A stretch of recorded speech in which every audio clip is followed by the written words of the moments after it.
Bonsoir Marc Simoncini. Bonsoir. Vous êtes un des plus gros financeurs, accompagnateurs de start-up en France. Emmanuel Macron veut créer des fonds de pension à la française. C'est l'expression qu'il a employée au début de la semaine. Autrement dit, il veut utiliser l'épargne pour financer, pour accompagner ces jeunes entreprises. Est-ce qu'elles manquent vraiment d'argent? Est-ce qu'elles en ont besoin? On a toujours besoin de plus d'argent parce qu'il y a une loi immuable, c'est qu'on a toujours plus d'idées que de moyens. Donc oui, évidemment, les startups sont en France beaucoup moins financées que dans d'autres pays forcément plus gros et qu'un afflux d'argent frais dans cet écosystème serait une très très bonne chose. Non, je vous pose la question parce que vous-même, vous financez, vous accompagnez des dizaines d'entreprises. Vous venez d'investir là encore dans Melty, un média pour les jeunes qui a beaucoup de succès. Il y a aussi des financements publics, le travail de BPI France. Est-ce qu'il y a vraiment un problème? Est-ce que ce n'est pas un faux problème? Non, ça n'est pas un faux problème. L'investissement en France n'est pas suffisant. C'est quand même assez difficile de trouver des financements pour des sociétés qui sont très risquées. En fait, le problème, c'est l'appréhension du risque. Le statut fiscal d'un investisseur, quel qu'il soit, n'est pas très favorable en France comparativement aux autres pays. En fait, pour vous le dire franchement, l'État ne tient pas compte des pertes quand on gagne de l'argent sur une entreprise. Donc, elle ne voit que la partie où on gagne et pas la partie où on perd, alors qu'on perd beaucoup plus souvent qu'on ne gagne.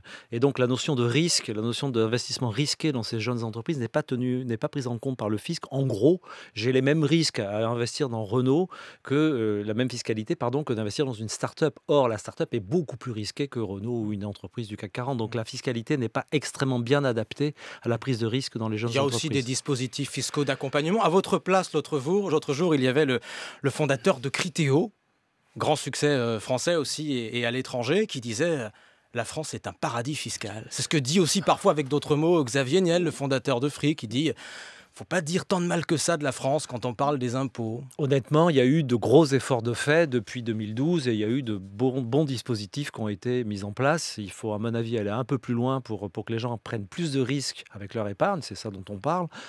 Et ça passe évidemment par la fiscalité. Maintenant que la France soit un grand pays numérique, c'est certain. Et c'est justement parce que c'est un grand pays numérique qu'il faut qu'il y ait beaucoup de fonds pour accompagner ces entrepreneurs. Ce qui manque, c'est des fonds dans un deuxième temps. C'est pas l'amorçage, c'est pas le début.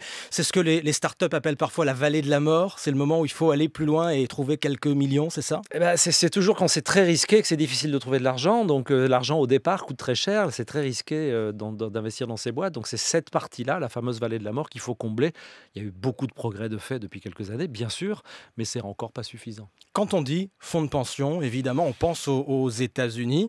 Est-ce que l'épargne des salariés, est-ce que l'épargne des futurs retraités aussi, si on parle d'épargne retraite, doit servir à financer ces entreprises qui sont encore fragiles par définition, même si certaines vont devenir de grands succès? C'est un choix philosophique et idéologique. Est-ce qu'il vaut mieux flécher l'épargne des Français pour essayer de sauver des pans d'industrie qui vont très mal et qui sont concurrencés par le monde entier et qui sont probablement pas très pérennes? Ou est-ce qu'il vaut mieux miser une partie de cette épargne sur l'avenir, sur les jeunes, sur la jeunesse de ce pays qui entreprend? Je ne sais pas, mais je pense qu'il y a un juste équilibre à trouver. Je parle de fragilité, Marc Simoncini, parce qu'on voit certaines entreprises qui marchent très bien, qui ont un succès public, mais qui peinent toujours à gagner de l'argent. Vous avez vu il y a quelques jours Deezer, par exemple, le site de streaming, qui a renoncé à entrer en bourse, qui n'a pas convaincu les investisseurs. Est-ce qu'il y a là un risque? Est-ce que vous pensez qu'il y a un risque de bulle numérique comme il y a eu une bulle Internet il y a 15 ans? Alors c'est beaucoup moins risqué parce que quand on se remet en perspective avec ce qui s'est passé il y a 15 ans, il n'y avait aucun business model qui nous permettait d'avoir des références, Tout était neuf, tout était inventé, tout était nouveau et tout était en fait des promesses. Aujourd'hui, 15 ans sont passés, on a vu les modèles qui fonctionnent, on a vu les modèles qui ne fonctionnent pas. On ne fait pas les mêmes erreurs, c'est ça que vous nous dites? On a une courbe d'expérience tellement meilleure aujourd'hui qu'à l'époque, on ne peut pas vraiment parler de bulle de valorisation à part quelques petites exceptions assez rares en fait. On va parler aussi d'un secteur pour le coup très traditionnel, très ancien, c'est le secteur des lunettes, puisqu'il y a quelques années maintenant, vous avez créé le site Sensi pour vendre des lunettes moins chères que les opticiens traditionnels. Vous étiez sur Internet, uniquement sur Internet, et vous commencez, Marc Simoncini, à ouvrir des boutiques. Vous avez débuté à Paris, vous allez le faire à Marseille. Ça ne marchait pas Internet? Alors ça ne marchait pas comme on voulait, mais surtout on avait depuis le début l'idée de faire notre réseau. Le problème c'est que la législation en France n'était pas très claire sur l'avenir des lunettes par Internet. Et on a attendu 4 ans, 4 lois successives se sont présentées à nous pour essayer de réguler le marché des lunettes sur Internet et pour donner un cadre légal. On ne pouvait pas lancer des investissements d'ouverture de boutiques avant qu'on ait un cadre légal qui pérennise notre activité sur Internet. Donc on a attendu que la loi soit à peu près propice. Le principe est là, vous vous engagez à vendre toutes les montures au prix de 49 €.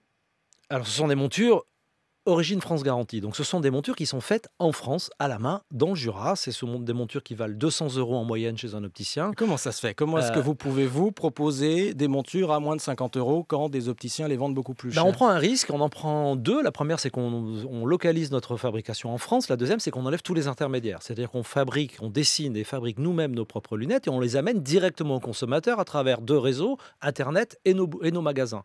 Le risque et le pari qu'on prend, c'est que le prix très attractif de nos montures permettra de compenser le volume. On vend moins cher, mais on espère en vendre beaucoup plus sur Internet et même dans nos magasins. Est-ce que c'est solide économiquement? C'est risqué, c'est difficile, ça implique d'investir beaucoup d'argent, c'est ce qu'on a fait, mais on pense que les Français vont un jour faire attention au prix des lunettes. Ça n'est pas le cas parce que les Français pensent que quand ils rentrent chez un opticien, ils rajoutent un peu de reste à charge et ils auront une lunette qui ne coûte pas très cher. Ce qu'ils ne savent pas ou ce qu'ils n'ont pas bien réalisé, c'est qu'ils ont déjà cotisé entre 200 et 300 € auprès de leur mutuelle quand ils viennent chercher cet objet pas cher. Mais il n'est pas cher, ils l'ont déjà prépayé.